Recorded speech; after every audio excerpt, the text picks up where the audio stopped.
Love, Rosie is a sentimental novel written by the Irish writer Cecilia Ahern. The book was published for the first time in Britain in 2005 and became an international bestseller. In the same year, it won the Corney International Book Prize. The novel tells in an epistolary form the story of the friendship between Alex Stewart and Rosie Dunn, that from a deep brotherhood will turn into a timeless love and will produce a lifelong story. The two meet in an elementary school in Dublin. Through exchanges of cards, letters of convocation, and birthday invitations, the writer introduces the nature of the protagonist. Rosie is romantic, stubborn, ironic, and determined. Alex is realistic, altruistic, lively, and intelligent. As they grow up, the cards will make way to postcards, text messages, emails, long letters, and chats, especially when Alex moves to Boston because of his father's job, while Rosie stays in Dublin with the dream of joining him. But at the prom, she gets pregnant with Brian, and her priorities will change. The problems will adapt to their age, but despite any difficulties and misunderstandings, their friendship remains the only real fundamental point. We read about holidays, marriages, pregnancies, divorces, separations, fulfilled or broken dreams, illusions and hopes. What seemed a permanent friendship becomes over the years an increasingly powerful love, unfortunately hidden by fate, choices and life. As an adult, Rosie will marry Greg, an irritating banker who will cheat on her several times. For this reason, Rosie's romanticism will remain an ideal, set aside by a life of sacrifices and difficulties, disappointments and always disregarded expectations. In her heart, she will continue to wait for Alex, because no other man is like him, but she will never tell him her feelings, and will often be forced to accept choices and consequences, putting the happiness of her family and friend before her own. On his side, Alex will make the same thoughts. After becoming an excellent heart surgeon, he will be influenced by a wealthy lifestyle, changing a little bit his way of observing the world. He will marry Sally and then Bethany, and he will have 2 children, but both marriages will not succeed. His lifeline is still Rosie.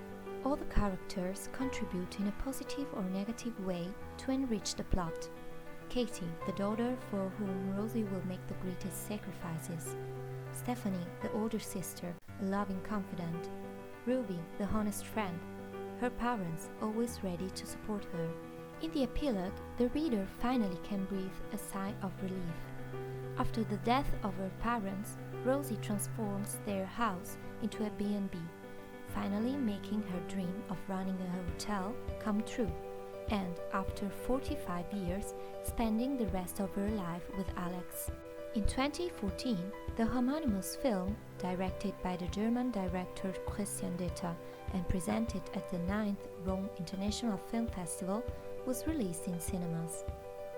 Actors Lily Collins in the role of Rosie and Sam Claflin in Alex managed to express the complicity between the two friends and their sensitivity in a realistic and convincing way in just 2 hours. However, despite their skill, the comedy has many differences and even flaws. The main cause is the epistolary form of the novel, which is difficult to reproduce.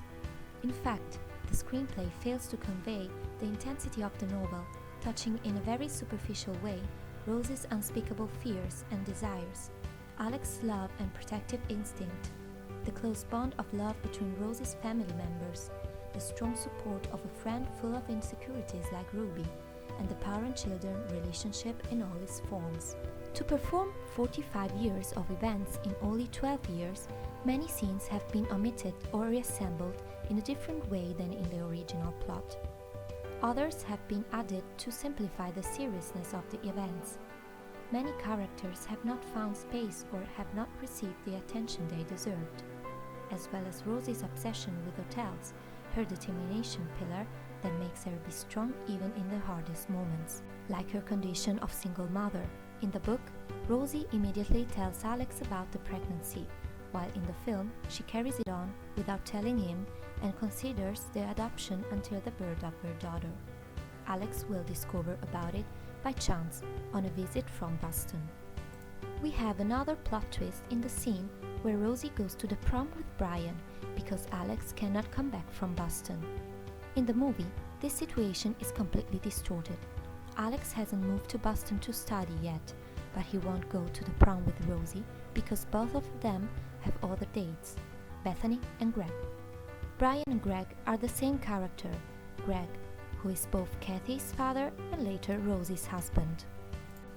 Other small differences concern other characters.